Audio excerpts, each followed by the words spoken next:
Good morning, good afternoon, good evening, and namaste. Welcome to this episode of the podcast series Igniting Joy. This is where we speak with individuals who are making a difference around them, in their communities, and hopefully taking us all to a better place, hopefully taking one step closer towards making this a better world. Today, folks, I am in the studio of Enact. We'll come to that in a minute. But my guest today is someone who brings an unparalleled level of energy to everything she does. She's certainly a pioneer of sorts, someone who has created an amazing ecosystem for the performing arts. And through her work, she impacts literally hundreds of people. And I'm not making this up, literally hundreds of lives every time she starts a project. My guest today is Vinita Sud Belani. Vinita, welcome to the show. Thank you.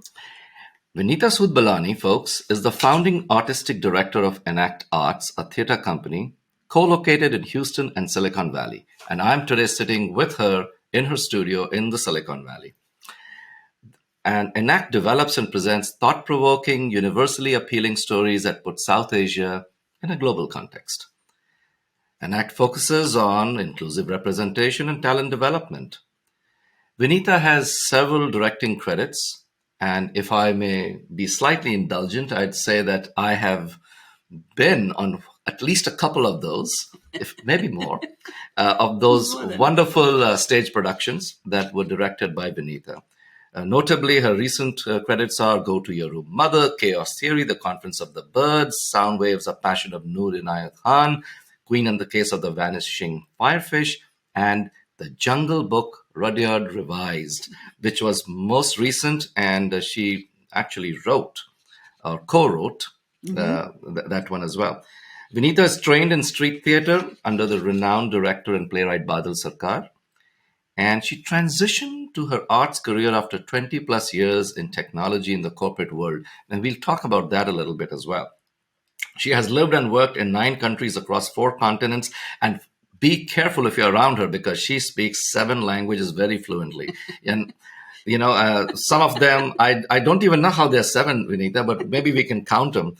And she holds a degree in computer science from BITS Pilani, India, an MBA from HEC, France, a diploma in French from the Sorbonne, is that am I saying that right? Mm-hmm.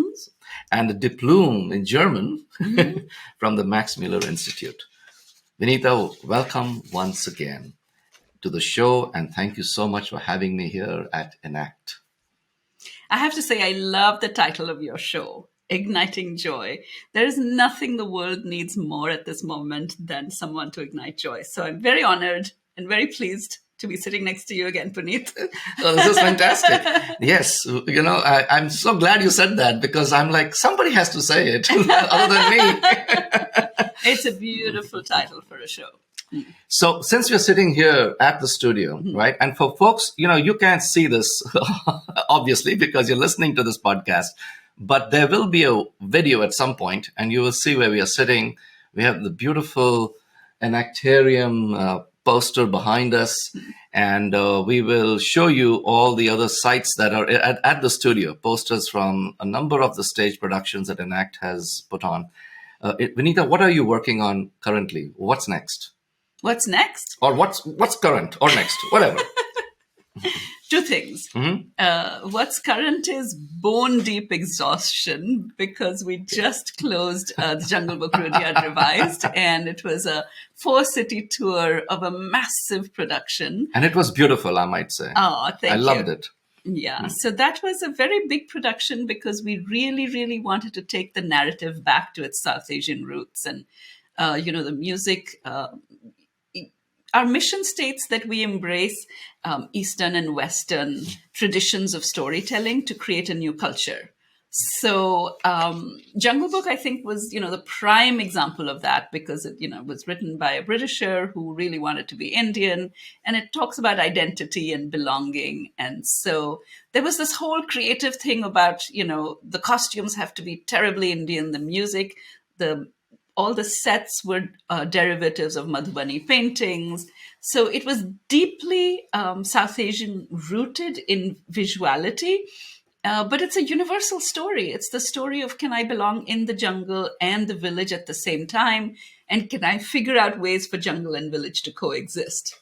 So it was, I guess, the 10 years at Enact were leading up to this project. I felt like this was my coming of age project. You came of age a while ago, I think, because you had other great projects before this too. Yeah, some of them with Puneet. Thank you for the plug. that we will be reviving. Okay. And I feel like the writing of this, this is a play that could easily get to Broadway. So that's my next goal for that one. Okay. But it took a lot out of me, So you're tired. director, producer, fundraiser, by the end of it, I was, some of my grocery money was going into the play because COVID, you can never Yes, project, you can never predict what costs are going to happen. And I've often seen you walk around with a hammer, so perhaps set fixer, set designer, set builder even, perhaps, right? So, my job as artistic director at Enact is to set strategy and sweep floors. That's what I say, There you go. because you've got to cover the whole spectrum. So, but I'm happy that phase 1 of Jungle Book has been, executed and standing ovations every night. So that was amazing. But what I'm working on now is something that is equally incredible, even though it's intimate. It's a 4-actor play. And it's a collaboration. Enact is one of the most collaborative theater companies in the US today. Almost everything that we do is in collaboration with either a theater company or a dance company or a music company. And this is a collaboration with the Children's Theater of Charlotte, which has never had a South Asian actor, never done any South Asian content. And they have decided to collaborate with us to adapt a young adult novel called The Night Diary, which is the diary of this young 12-year-old girl living in Sindh who writes everything every night in her diary, her experience of the moment she discovers her country is being partitioned into India and Pakistan. So this is set in that period. It is set, it's 1947, Okay. August. Mm-hmm. And it documents her journey from Sindh to Jodhpur, Oh, wow. to from Mirpur Khas in Sindh to Jodhpur. And it is the story of partition told through the lens of someone on the ground, someone young, someone who's not afraid to ask the questions that we never asked ourselves. It has no politics in it. It has no lens. She comes from a family where, she has a Muslim mother and a Hindu father. So she's a very unique position of being a Sindhi with a Muslim mother and a Hindu father. And her perspective on the partition, it's incredible. It's a novel that, won the Newbery Award. It's by Hira Viranandani, who is a Boston-based novelist. And to adapt a novel, to do something for young adults, to do something in collaboration with the Children's Theater of Charlotte, which is one of the largest children's theaters in America, to do a story about the partition, which, as you know, is one of my, passion projects. I'm always doing work on partition. So all of that is coming together. And for me, the most exciting thing is that school kids all across Middle America are going to see about a play on partition. And I think that's a feather in our cap. Absolutely. And I think you're exposing them to an aspect of history that otherwise they would be unfamiliar with, because many people, even in India today, I would think, they know about partition, but they really don't know about partition, if you know what I mean. Right. I feel like there was this collective PTSD in my parents' generation because, my dad, he was 16 years old when he walked across the line from Lahore to Amritsar. And my husband's family, which is Sindhi, they took almost the same journey that Nisha in this play, from Karachi So this is kind of personal to to you Ajmer. too. Very personal, deeply personal. And we've lost those stories because there was so much trauma that people of that age, they just clamped down on the experience and never wanted to speak about it again. They wanted to just keep it in their past. So it's important, everybody talks about the Holocaust, but the number of people that were impacted in this partition was maybe 3 times as much as the atrocities of the Holocaust. And I think talking about the Holocaust is very, very important. But I think to talk about events like the partition, which are triggered by a colonizer, but are self-inflicted, because neighbors who were living happily with each other for centuries, for millennia, suddenly turned on each other. And so we did it to ourselves.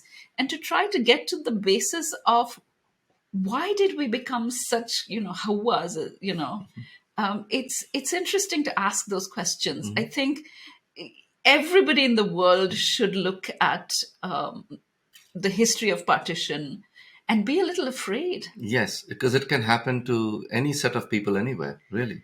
Right. And you look at the divisiveness, now politically between the right and the left, between fundamentalists and liberals. And it's scary, because it seems like we're heading to a direction where within countries, ideologies are,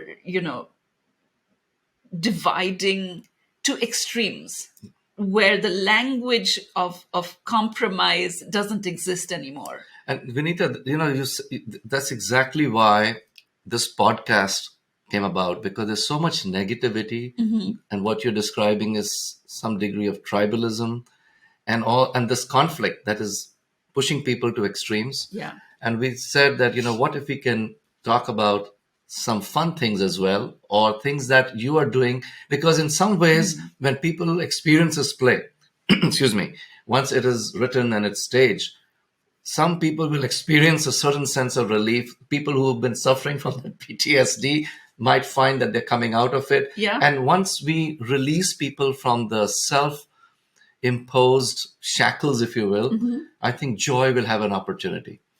I think so. I think, I think the ultimate joy would be, if there was an India-Pakistan cricket match and it was a draw. Okay, we're not going to talk about cricket matches here, because I have some very strong opinions about who should win in cricket matches. But these strong opinions. I'm telling you, no. When it comes to sports, we can get very, very partisan.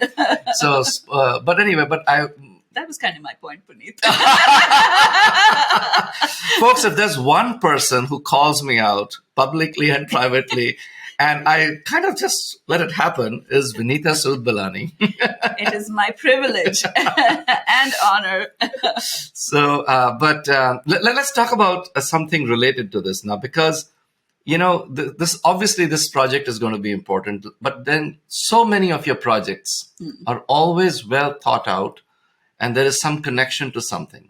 So I want to go into that a little later, but I first want you to tell our listeners, how did all this start? When did how did you come about to say to yourself that, you know what, I'm going to start Enact, and it's going to have this vision. And I'm looking at your, tagline that says South Asian theater with universal appeal. And that actually grabs me in a way, because I feel it speaks to my identity as well. But when did you decide to do this, and how did you come about doing this, and what's the journey been like? Can you share some of that with us? Okay. I'll give you the high points. Yes, of course. Yeah, we don't have 2 hours or 3 hours or 3 days, but the high points will be great. जब मैं 5 साल की थी, I'm kidding.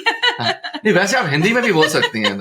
हमारा show bilingual है उस हिसाब से. Bilingual. So it did actually start when I was 5 years old, and maybe 6. And in my kindergarten play, they were doing Mother Goose and nursery rhymes. You were 2 years ahead of me then. For me, it started when I was in 2nd grade, but that's okay. Boys are not so smart. Speaking of that, I didn't do 1st grade, because in kindergarten they promoted me to 2nd grade, so I didn't have an opportunity to do theater in 1st grade because I didn't do 1st grade. And I bring this up because this was the perfect dichotomy in my life always, because I got the role of Mother Goose and I was standing there on stage with, with the wooden slats beneath my feet and all this audience looking at me. And I was like, oh my God, I'm in heaven. So I think by the age of 6, I had already discovered that I was an actor. And, that was one of my identities. But in school, physics and math were always my favorite subjects. So I fought very hard in those days. It was not common for women to go into engineering. In my engineering college, 3.5% of the population was female, 3.5%. So that was my conviction, that engineering was my life. But my soul was stuck into performance. So I'll just tell you, I'm a Gemini. So this is perfectly normal for me to have 2 personalities, if we want to play into that. And I was very, very comfortable managing these 2 parts of my existence, being an actor and an engineer. And then at the age of 20, I also became a director.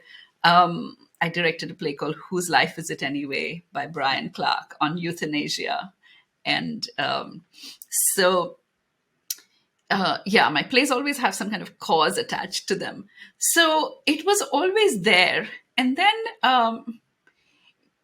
life happened, and I was in a position where I was moving countries often and ended up having 3 kids and holding down a job and moving and creating new identities and managing the children. It just got all very much. And the thing that fell by the roadside was theater, because theater takes up so much of your time and it requires a community that you need to get into. And if you're, every 2 years in a different country, it's not sustainable. So 20 years down the road, 22 maybe, of which I'd been counting? doing very, very, very little theater, watching a lot of incredible theater, London, New York, in Africa, in Singapore, in Indonesia, watching all kinds of theater in countries where I lived, traditional Nigerian tribal theater. I mean, I've watched theater. I've had the privilege to watch performances in small towns and villages across 4 continents. So that's been very inspiring. But anyway, to cut to 2000 and something, I was living in Paris. I was working for a technology consulting firm. And I went to dinner with a friend. They invited us for dinner and they said, I'm inviting another friend who knows a lot about India and is very excited to meet Indian people. So it'll be a nice dinner for you.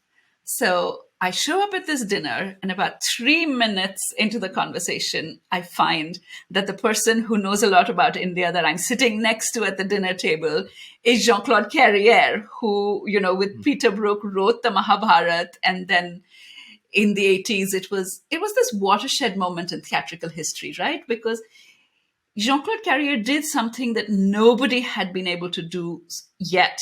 He took the Mahabharata, which is the most complex mythological, work that India has produced, and he managed to write a play that was understood, appreciated, and revered by Western audiences all across Europe, all across America.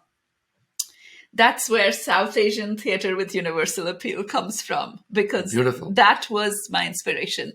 And so we're sitting and having dinner, and I'm, after my jaw has dropped and I have lifted it up and put it back into place because I'm in the presence of greatness, and I can't imagine what I did in my life to arrive at this moment. I tell Jean-Claude very jokingly, I tell him that, well, not jokingly, that, in 1985, when I graduated college, the Mahabharata and the success that it had and the controversy that it generated amongst all the Babu scholarly types in India, that, you can't tell the Mahabharata like this, and, you can't dress kings in cotton, they have to be in silk. All kinds of incredible pushback from India. I told him that it had impacted my life so much, and that I had children now who were the same age as I was when he had first started this project, and we should do a revival of the Mahabharat. Uh, and he said, yes, yes, the French government funded it then, but, we should find the funding. There's nothing more I would like to do with the rest of my life than a revival of the Mahabharat. And I said, well, we should absolutely do it. And he said, why? Do you have a theater company? And I said, no, but if you're doing the Mahabharata, I could start a theater company. And that was the end of the conversation. And Puneet, that night, I could not sleep. Just this conversation kept going round and round in my head. I called my friend up the next morning and I said, give me Jean-Claude's phone number. And, God bless her soul. She gave me the phone number. I called up Jean-Claude and I said, are you serious about redoing the Mahabharata? And he said, Vinita, I don't joke about the Mahabharata. Ganesha would be offended. Oh. And so I said, will you have lunch with me? And he said, yes. So we went to lunch in near the opera, very close to his house. This charming little bistro that he likes to go to. This is where in Paris? In Paris. In Paris. Yeah. And I said, if you're going to do the Mahabharata, I will start a theater company if you promise to commit. And he said, well, what are we waiting for? And I was in the middle of moving to the US at that time. So I gave up my corporate job, started a theater company, and here we are. Wow. And, in all of this, it seems a lot of action has taken place in Paris. This show on Netflix right now that says Emily in Paris. Maybe that was the original Emily. No. We won't call you the original Emily. We'll say Vinita in Paris. Yes. And we need to reboot your experiences there. But it's an amazing journey and amazing how you got started. And Yeah. one of your, and the song, folks, we're going to switch tracks here a little bit. We're going to play a song now. And Vinita has picked out a... Before you switch there, can I just tell all our wonderful listeners the end of the story? Oh, I thought that was the end of the story there. Sorry. No.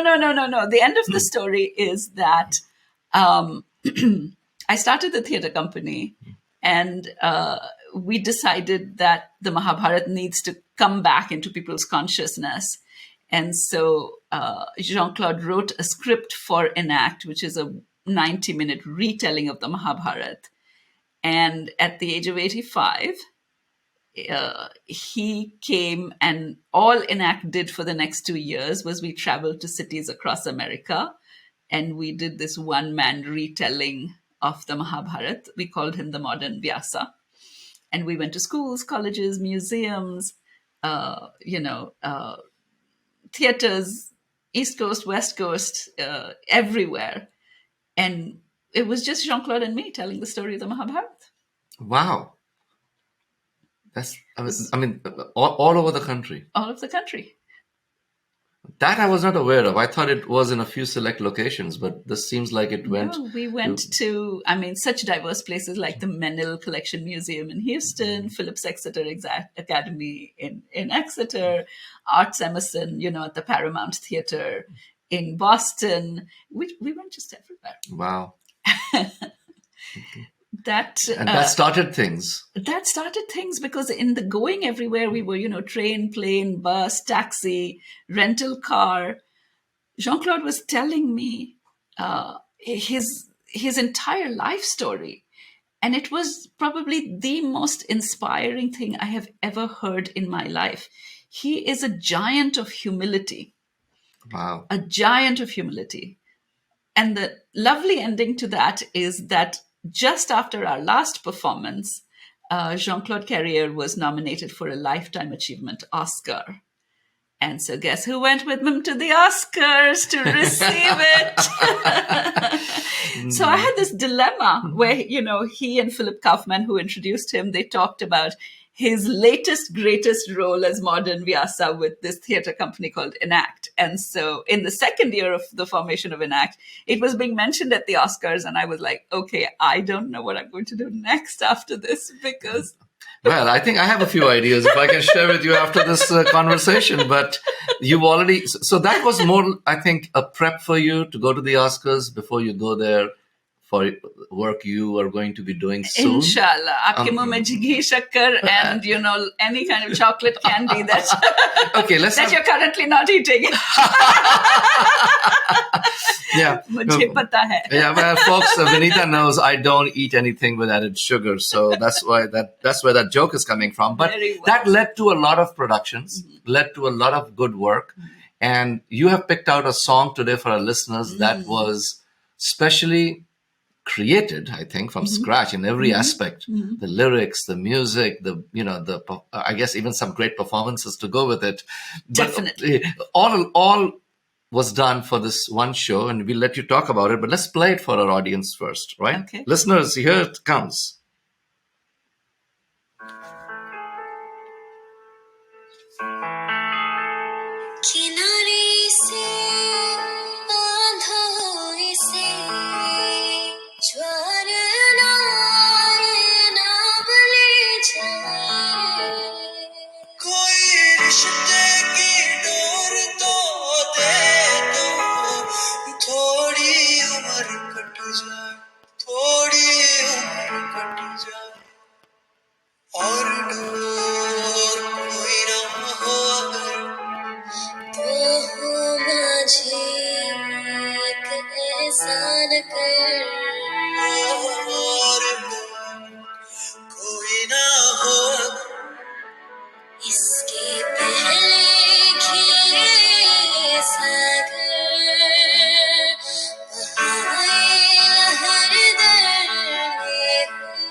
Folks, that was Kinare Se by Alap Desai, accompanied by Emmeline Das, lyrics by Shekhar Hemnani. And if you're just tuning in, we are speaking with actor, director, producer, writer Vinita Sud Belani.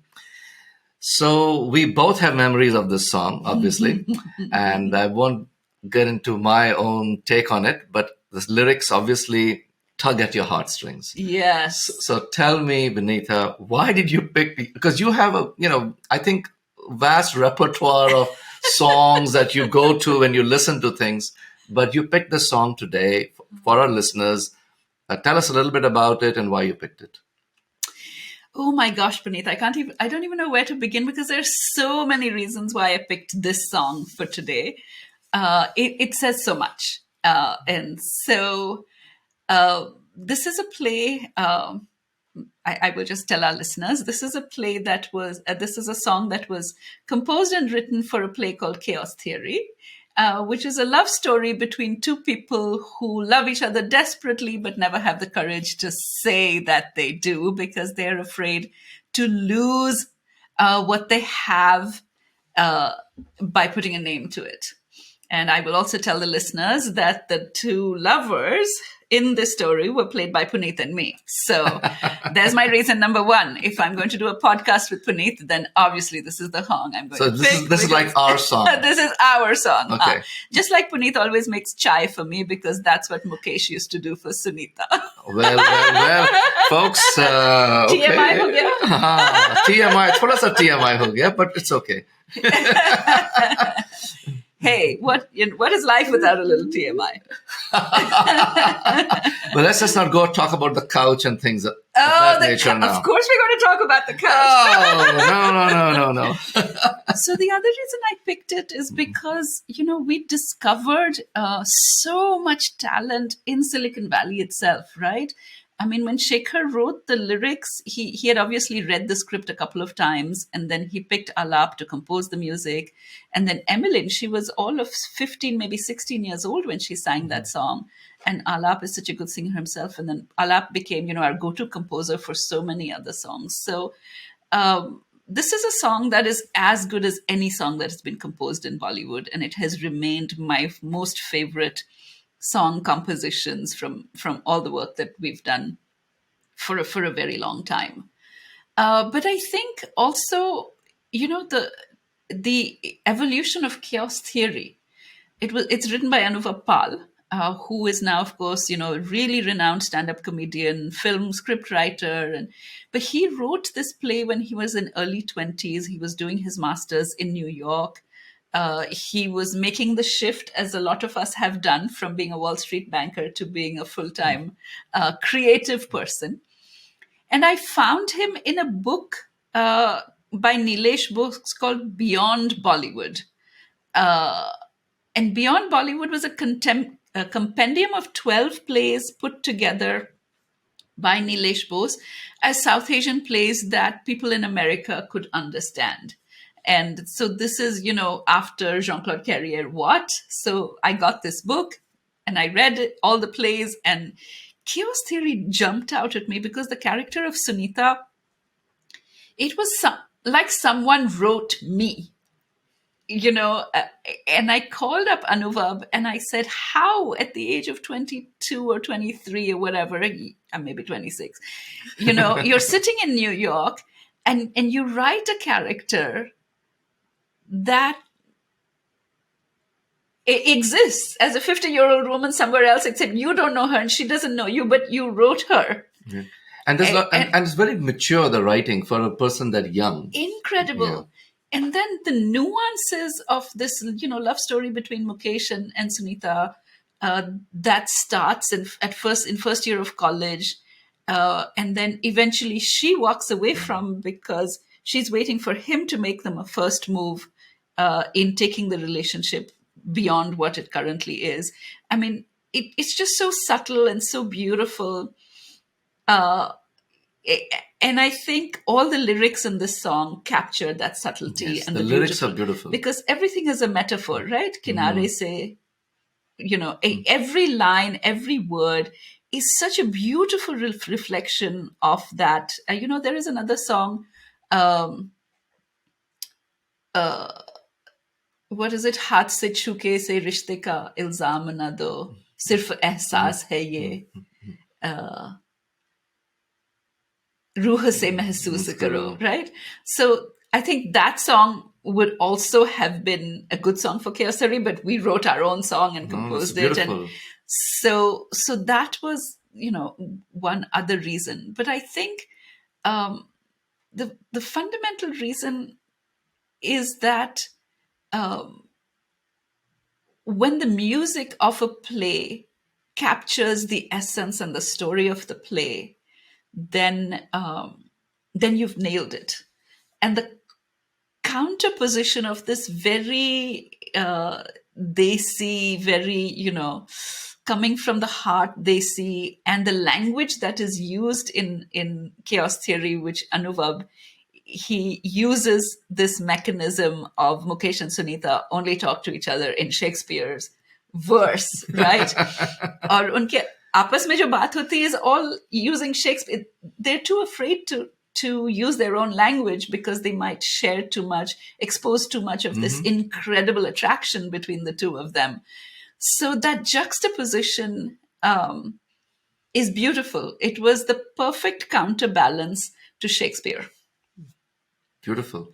Well said. And I think, it's great that you've shared this with our listeners, because I couldn't have explained it that way. Because when we were doing the play, sorry folks, slightly indulgent here again about myself, but I just have to share with Vinita, it was an experience getting into the skin of Mukesh, Michael, as he preferred to be called. Eventually, after he'd been to Oxford and ended up at Harvard.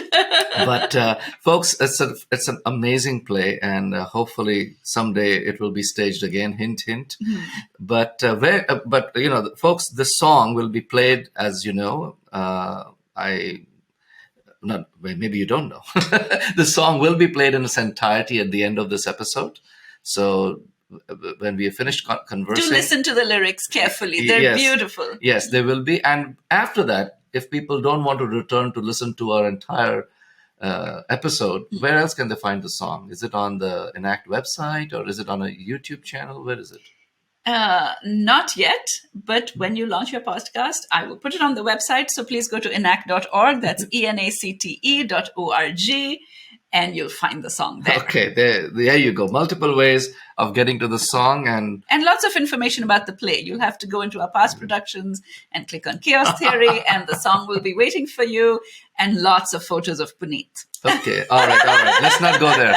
So let's talk about your past productions as well, and of course your upcoming production. You've already told us what you're working on.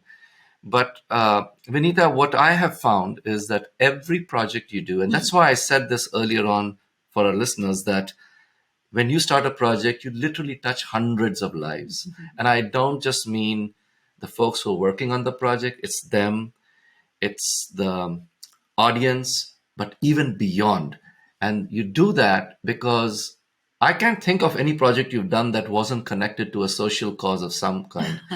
So tell us a little bit about that, because I think that is, it helps us push that positivity, if you want to call it that, joy, if you want to call it that, or just something cool, if you want to call it that, exponentially through the community. And, what is this world if it isn't just a collection of so many communities? Yes. The larger world community is just that, right? So tell us a little bit about how you do this. And is there any project at all that you've done that was not connected to a social cause? Because I don't know. Tell us. If there is, then I would like to be corrected on the air here. No, your reading is absolutely right. Every project was connected to a social cause. And I think, here's the thing, Puneet. When I retired from my tech life, I was in a position where, I could have lived a comfortable life. I could have, gone for 3 vacations to the Bahamas and sipped those little pina coladas with the, umbrella on the top. And it would have been okay. But I chose not to. And I chose, I have to tell your listeners that running an arts organization, especially a nonprofit arts organization, is 1% glamour and 99% sweat. So you have to walk into it knowing that and with your eyes open. And I wasn't going in for, if you notice, I don't act very often. I don't direct very often in my own theater company. I choose which projects that I'm going to do. And they're usually one every 1.5 years or so. Enact is essentially a platform for giving other people opportunities and developing talent all around us. So when I pick the season, when you tell stories are a reflection of who we are, right? And art is a mirror to the society that we live in. So if I can use the mirror to bring up issues that we currently care about, then I feel like I am justified in creating that art.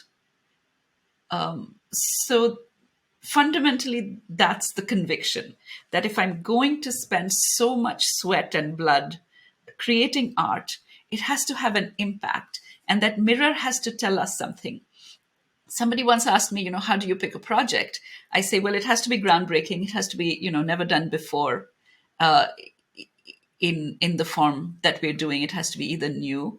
And it has to create breakfast table conversation the next day in the homes of the people who watch it.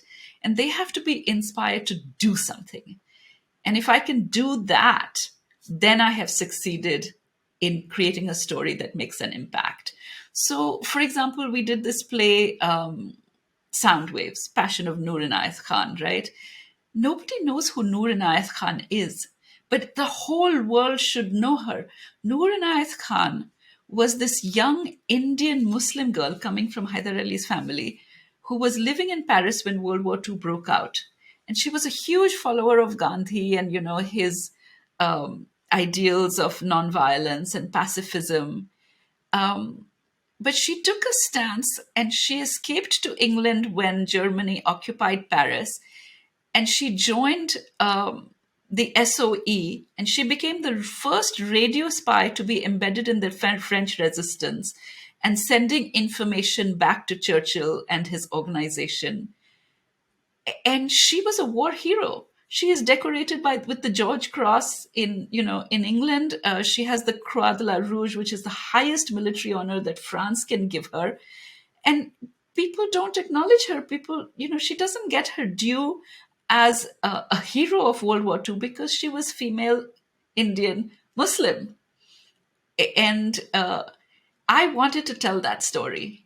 And when I started to tell that story, it was a little surreal, and we're going off topic, but the place where she lived, I used to live next door, and when I lived in Paris, the place that the Gestapo caught her, the building next door was actually the office, the technology consulting firm that I used to work for. It's as if she reached out and tapped me on the shoulder and said, "Tell my story." So we got in touch with the Noor Inayat Khan. There's a memorial organization in London, and we collected all the stories of Sufism around her. When we told her story, there was this little boy who brought a book, an 11-year-old Jewish boy. He brought a book and he said, "I have a book of World War heroes." And he opened it to page 13, and there was a picture of Noor Inayat Khan there. Amazing. And he said, "I didn't know why this woman was in my book, but now I do." And we gave tickets to school children for free to come and watch the play and so we were bringing to life a historical World War II story, which is a universal story, but which has been, pushed under the carpet because the person is not of interest. That person, belongs to too many minority groups. So there's that. Then we do something called Theatre for a Cause, which is usually what I do with most of my theatre productions, is we pick another nonprofit that will benefit either from funding or exposure. For example, Jungle Book, we partnered with the Center for Wildlife Studies, and Dr. Kriti Karanth is one of the world's foremost tiger conservationists, and she runs this organization in India. And we wrote the play so that the tiger is not the bad guy, because we have to stop killing tigers. We have to stop demonizing tigers. And she came, she traveled with the play. She talked about her work. We fundraised for her. And at the end of every show, she would cry. She would say, "This is my life you're putting on stage, and I can't believe anybody would care enough about a cause to do this for me." The first comedy show that we did, Go to Your Room, Mother. Delightful show, I might add. We had a lot of fun there, didn't we? We did. So Go to Your Room, Mother, it was a slapstick comedy about these two moms who, just go berserk and going, dating men and driving their kids Literally crazy. partying like teenagers.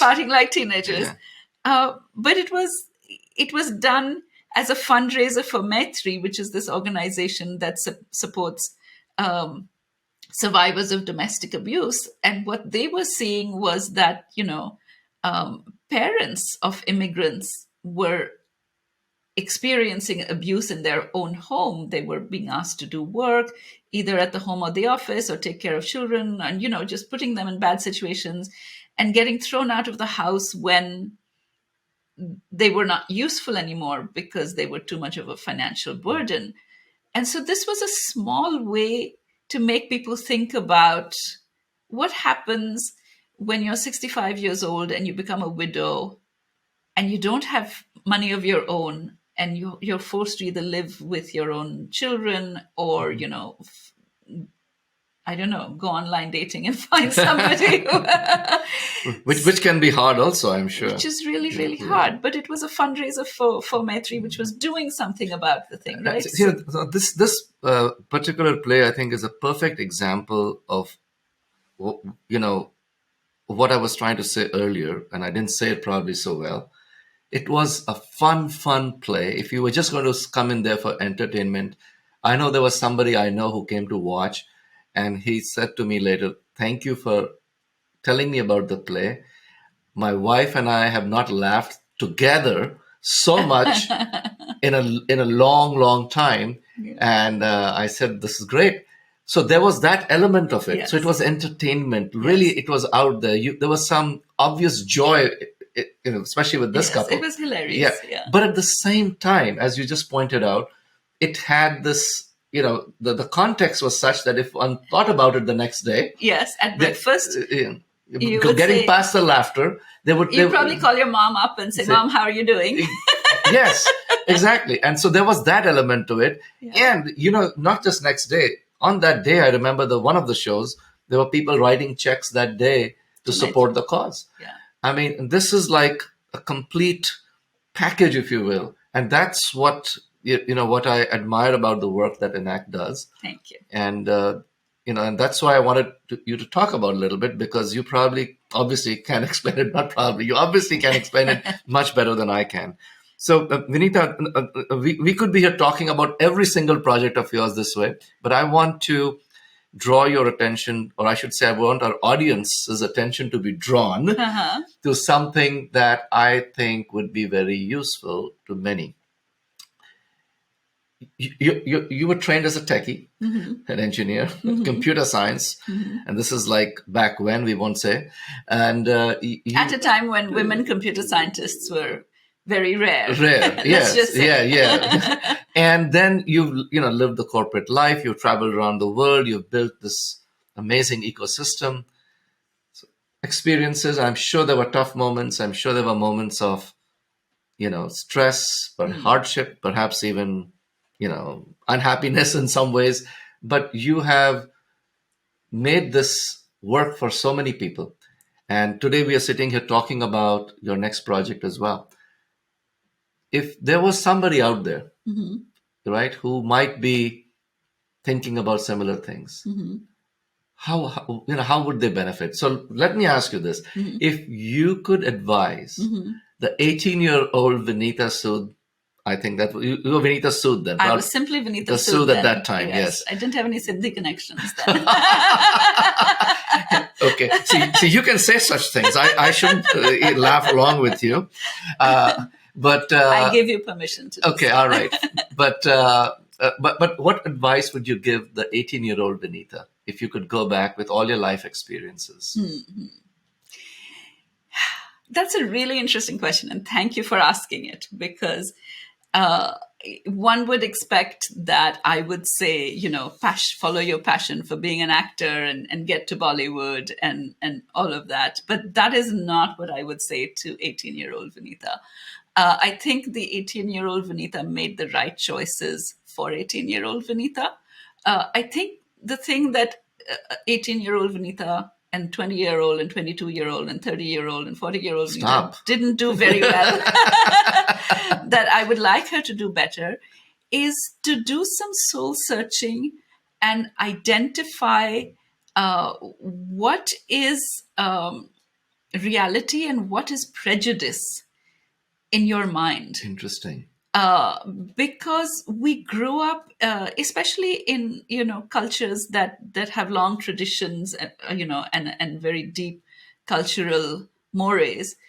We grew up with a set of prejudices in our mind. When I lived in a small village in Nigeria, one of the engineers came to dinner with a prostitute that he had brought into the camp and had clearly slept the night with. I don't know if I'm allowed to say. You can say that. And the next morning we were all sitting down for a common breakfast, and she came up and shook my hand, and I didn't want to shake her hand because I was, I don't know, very young. I won't tell you how old I was. Very young, and for me she was quote unquote a bad woman. And, she came from a certain section of society. I'm really, really ashamed today of my reaction then. I could not see beyond what she did to who she was as a human being. And that is the prejudice that I had grown up with. And there are so many prejudices like this, right? We all have those, yes. Yeah. And when we travel around the world, we find that in different cultures, people value things differently. I mean, in this same African context, women with,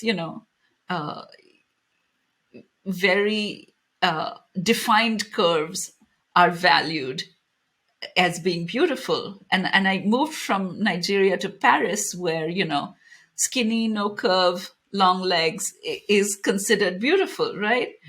And you have to define the notion of beauty for yourself as what's beautiful inside.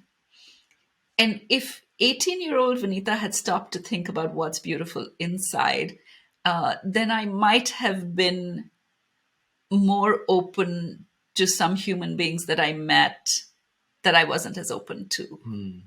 And it didn't have anything to do with career choices or where I lived or what I did.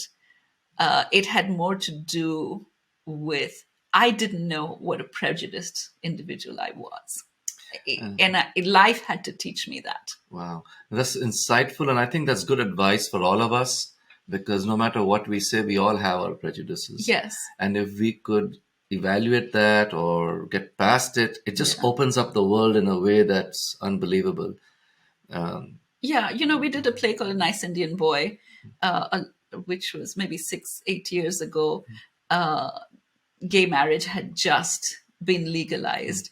And this is a play by Madhuri Shekhar, it was her first play. She was completely unknown. The play was unknown. Today, she's a big hotshot playwright and a scriptwriter. This is the thing that we do really well. We identify talent, at its inception, and then people just go places. Or infancy.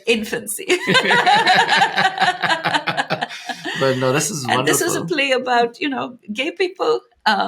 They see people, gay people who eventually get married. And we did it in partnership with Trikon, which is the South Asian gay, and a whole bunch of other gay organizations. And then somebody sitting in the back row was crying. And he said, my partner and I have both been professors at Stanford forever. But nobody to date has spoken up for us in the way that you did today. So we were not seeing them as incredible human beings and professors at Stanford with so much to give to the world. We were judging them for who they choose to love. And that was wrong. Absolutely. And I made those judgments too. I'm just as guilty as anybody else in my youth. Okay, well, that's good advice for the youth out there, as well as for everyone else, for that matter. If we constantly evaluate what makes us prejudiced, I think this world could be a better place. And thank you for trying to get us there through all the work you do. And I think, I read that there is some research that shows that giving often brings more joy than getting. And the more you do it, the more pleasurable it is. And you are certainly doing it, and I can see the joy. Folks, when you watch the video, which we will release, because we're recording our conversation here, you will see the joy on Vinita's face as well. But all jest aside, I think that's what gives you joy, and that's when for others who associate themselves with you and the work you're doing, I think there's an element of that. So anything else you'd like to share with our listeners today, Vinita? Keep listening. We are igniting joy. Keep listening to this podcast. I know that Puneet has an incredible list of speakers, very accomplished and inspiring human beings. So stay with Puneet. Oh, thank you. I think we're going to use that in promoting this show now. Thank you so much, Vinita. And folks, that was actually unprompted. That's her generosity. Totally. And thank you so much. That was a fun, insightful conversation, but I think we are going to have to, wait for part 2, or people will have to wait for part 2 if we'll do it again. As I say, back in my country, à la prochaine. Okay, then. It means until next time. Until next time. And thank you for your time today, folks. That was our conversation with actor, director, producer, writer. Next time, we will go deeper into that aspect as well. Okay. So actor, director, producer, writer, Vinita Sud Belani. Thank you so much. Thank you for having me on the show. Ruckus Avenue Radio.